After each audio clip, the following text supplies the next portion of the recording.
Hey everyone, this is Austin Schur here with We Write About Music, and today I'm thrilled to be speaking with Nicola Vazquez.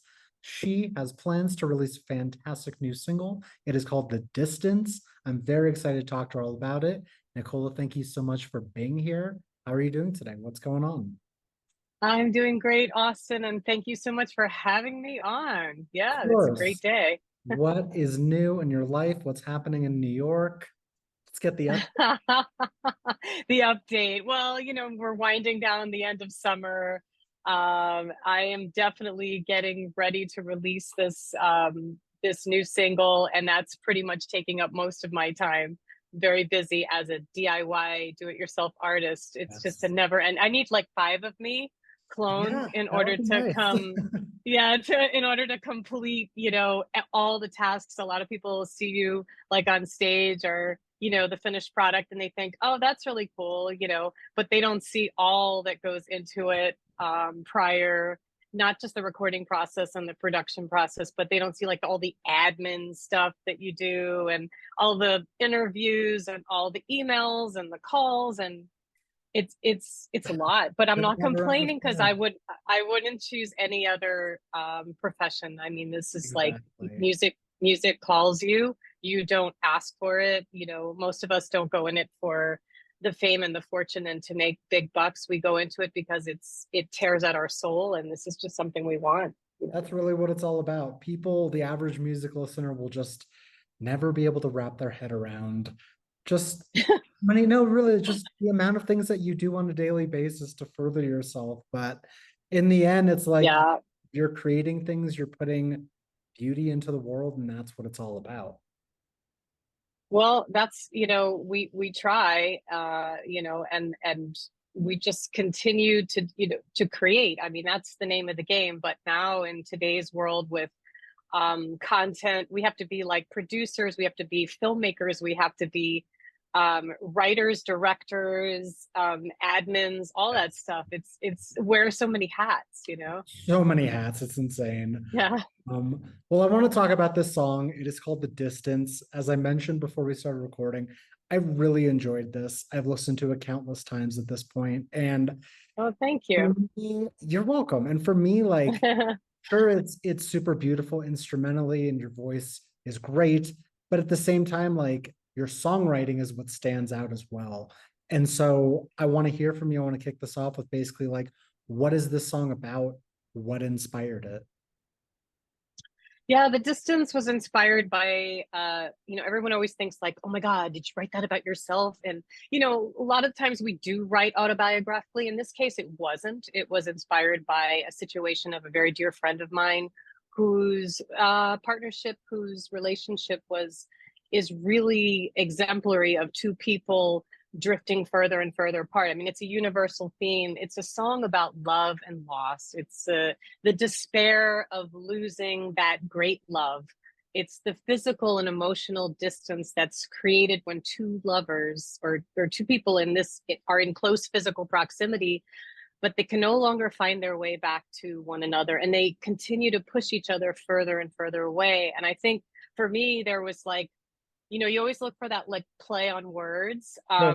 And sometimes, when we talk about like going the distance, so there is a lyric in the song where we go the distance, but it isn't about going the distance to get the prize. It's like going the distance to become more distant.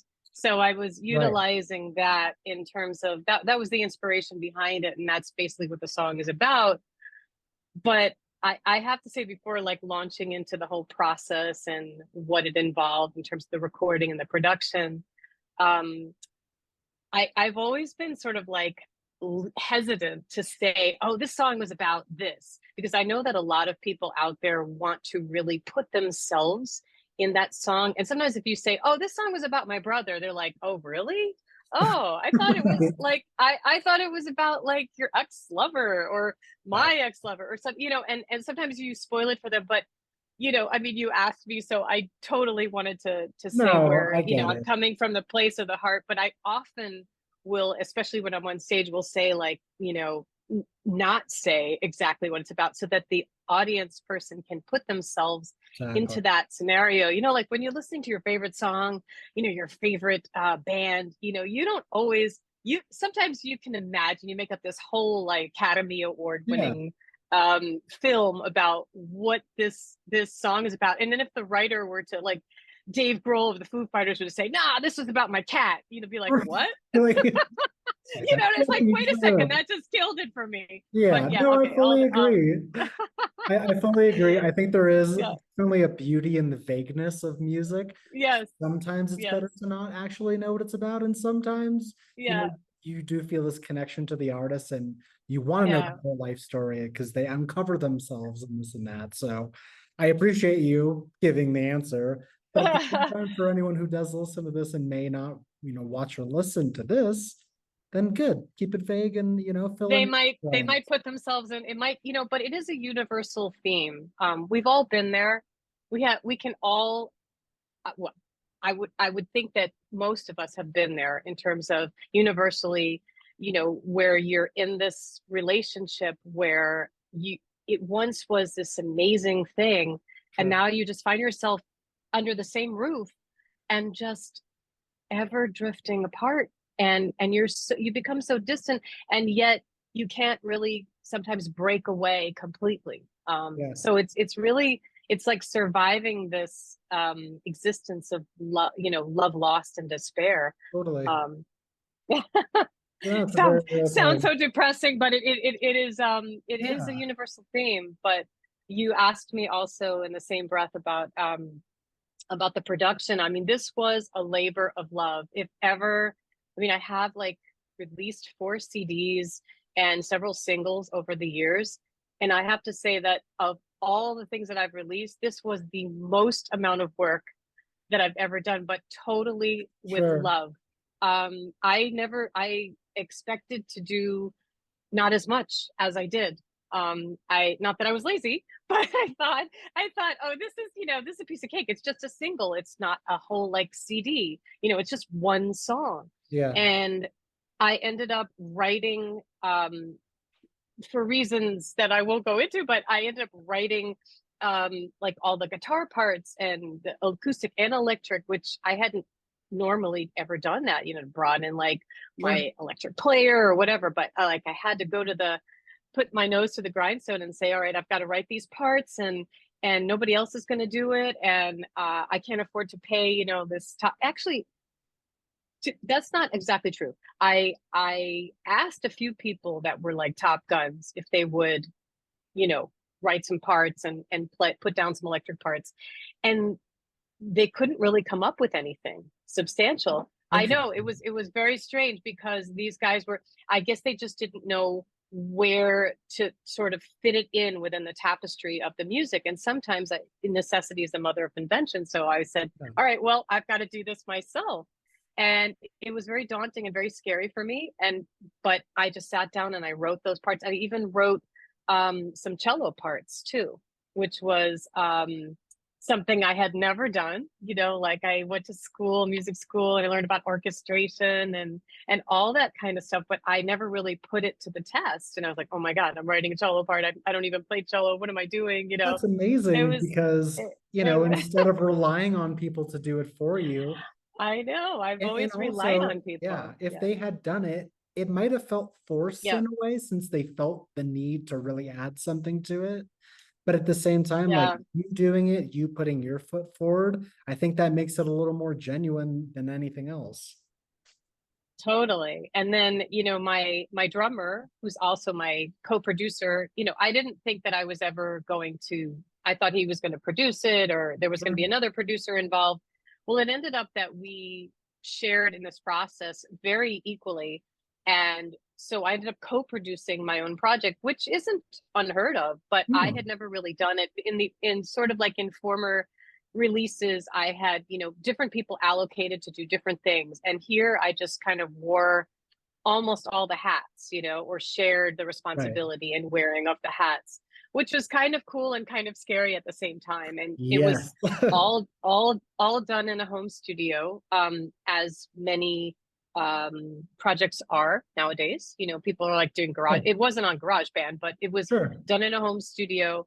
And then the guy who was mixing it, it didn't work out. So we had to jump ship at the last minute and get another mixer, and it was all done like sending files, transferring files online. So if you can imagine that everything is electronic now, everything. So The like I constant was doing back and fine, he forth, was in yeah. another state, and we were like, oh, how's this mix? Okay, well, this needs this needs that. And I never even met that person before, but we had this symbiotic relationship online. And all of the people involved in this project are all independent and Awesome. do it yourself. None of us is signed. And I like to think, could we have done better? Would there be things I'd want to fix? Always. I always look at my recordings That's in the tough. end and go, oh my God, like, why did we do that? Or why did we leave that? That sounds awful, or that. But I think I'm most proud of all the work that I was able to do on it myself. So like all those layered guitars, that's all me. And I was like, wait a second, is that really me? Like, I Well, mean, yeah, and you've that's been, some of it yeah, too. working on something Is for so long and you've added so many layers to it. You start to second guess yourself and look at the guts of it and say, I Yeah. do this thing? Well, also because, I consider myself to be a reasonably qualified a rhythm electric player and a good acoustic player. Yeah. But I am by no stretch, like a master or like a virtuoso or anything. Like I'll be the first to admit that.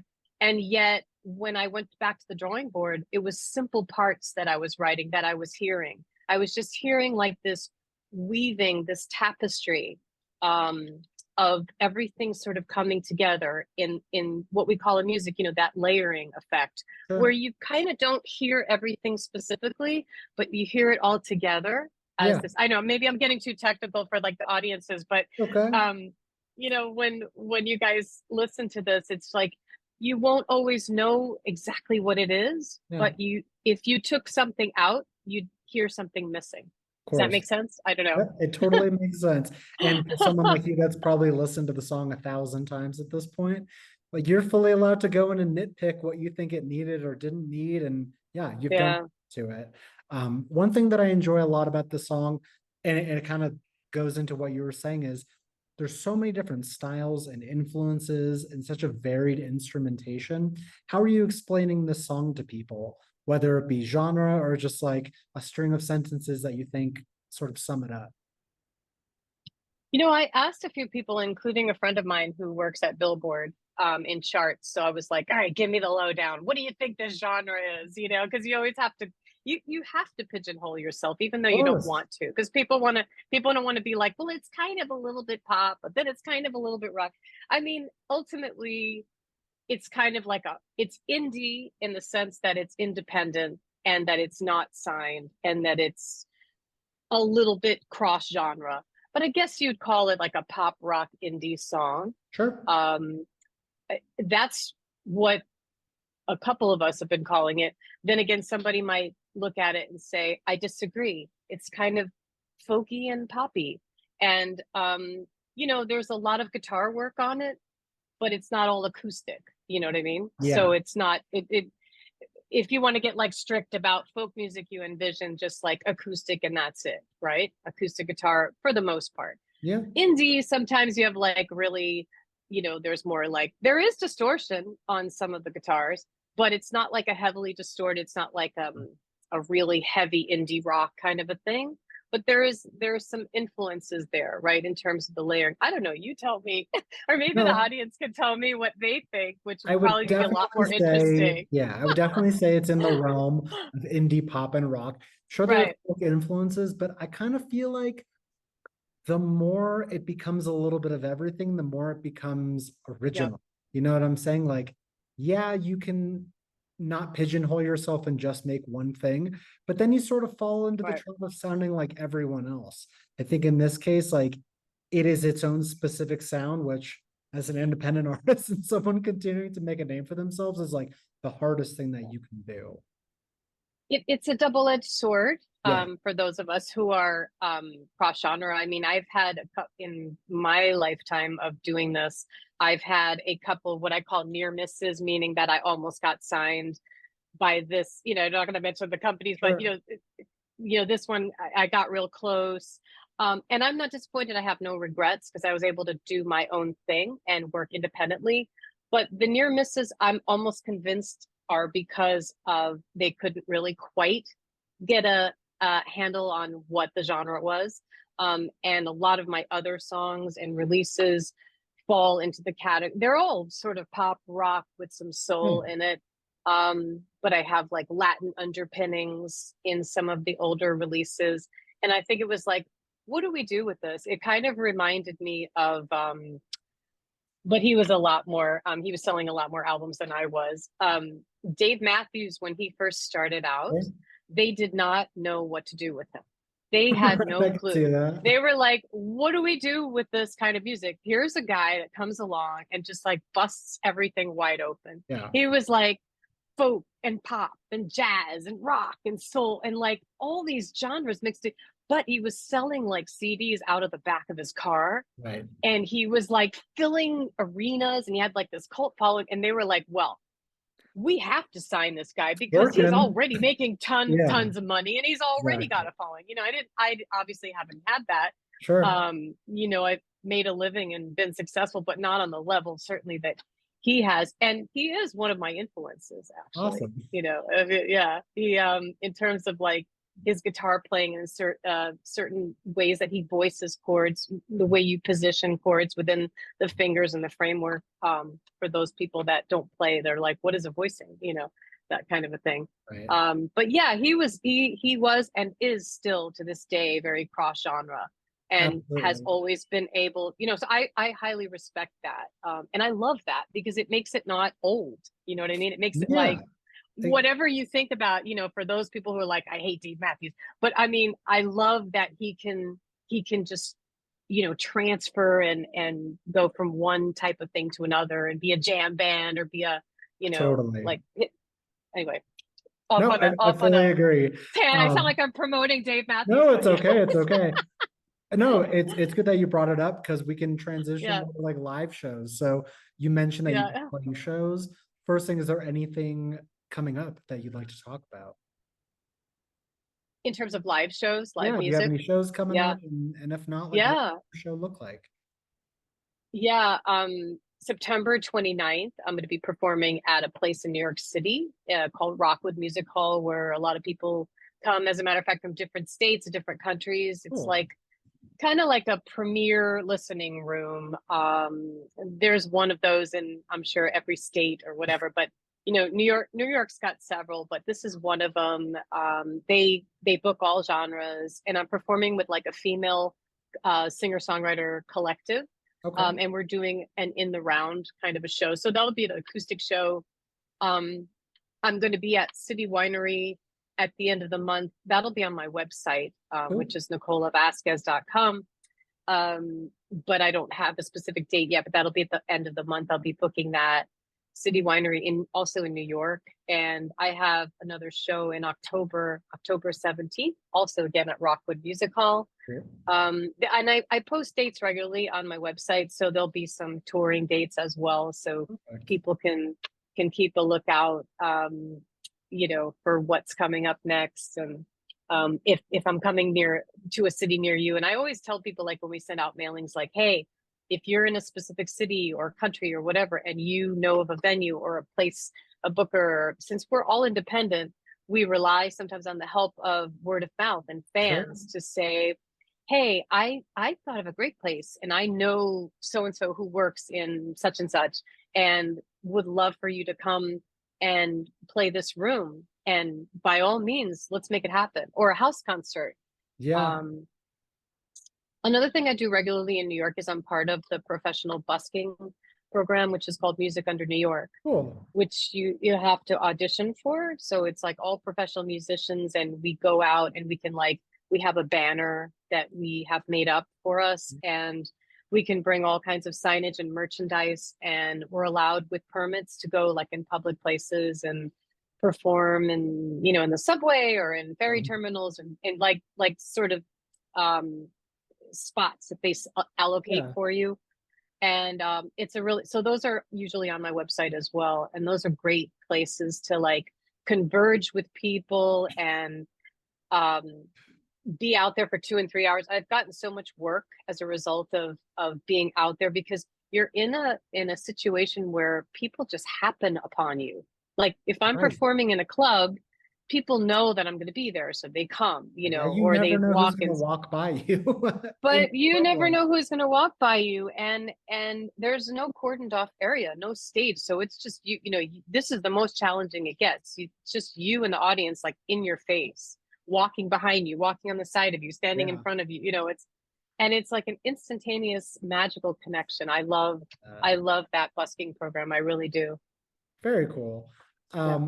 I have a couple more for you. I want to Sure. know, we're right at the beginning of September here, and you've sort of Yeah. detailed some things that are happening this year in terms of live shows. What does the rest of your year look like? Working on new music, potential new releases, or just any goals that you'd like to hit?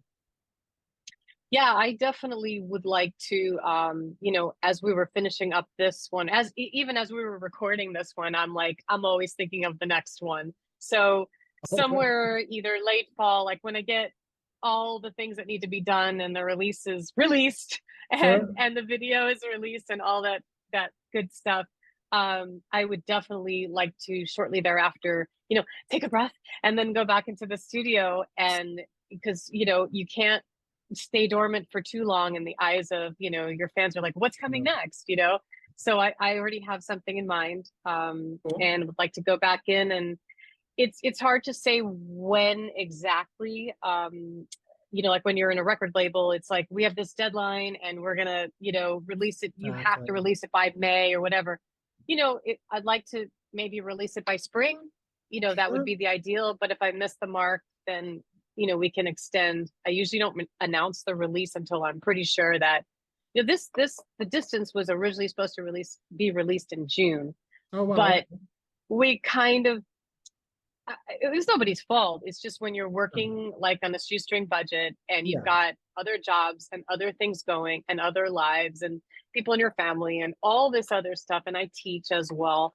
It was like, okay, this isn't going to happen. And rather than release it during the summer, I figured like a lot of people are away during the summer, and I wanted like Sure. maximal audience. Everyone's back in the A good call. flow in September. It's like nose to the grindstone, Yes. So, but yes, to answer your question with this long-winded response of mine, I think, yeah, I think definitely another release, I'm trying to put it on the heels of this one as close as I can. I feel like before the pandemic, I was so much more prolific.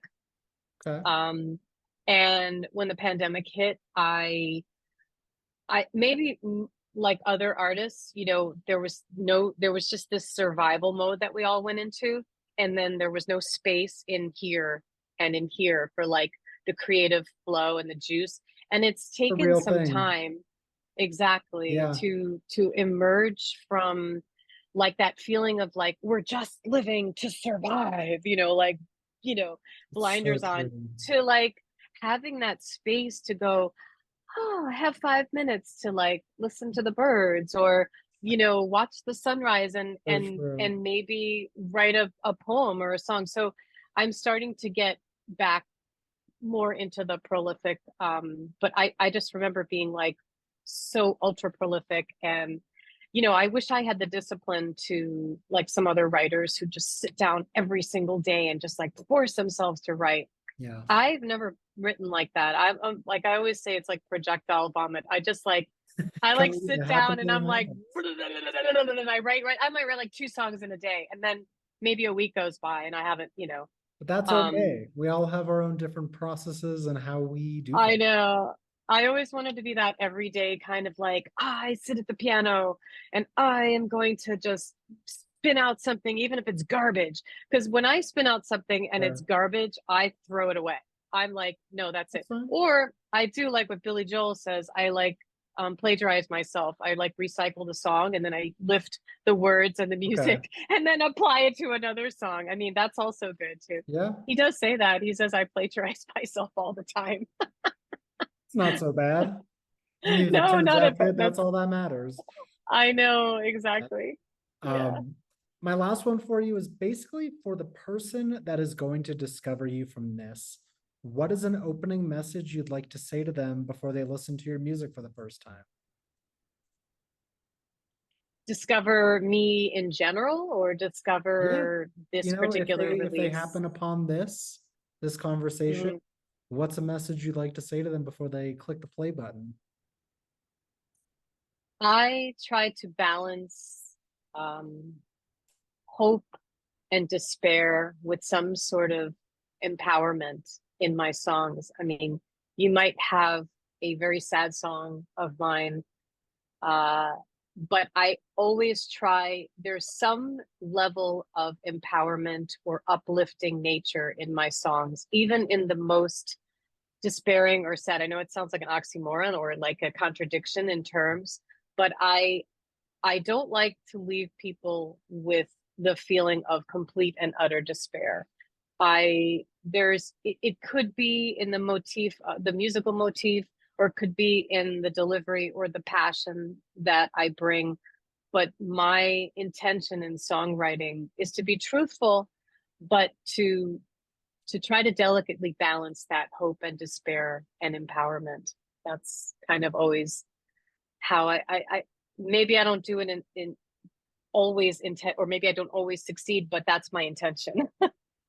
I think that's If a that great makes answer. sense. It does make sense, and I've heard it all at this point.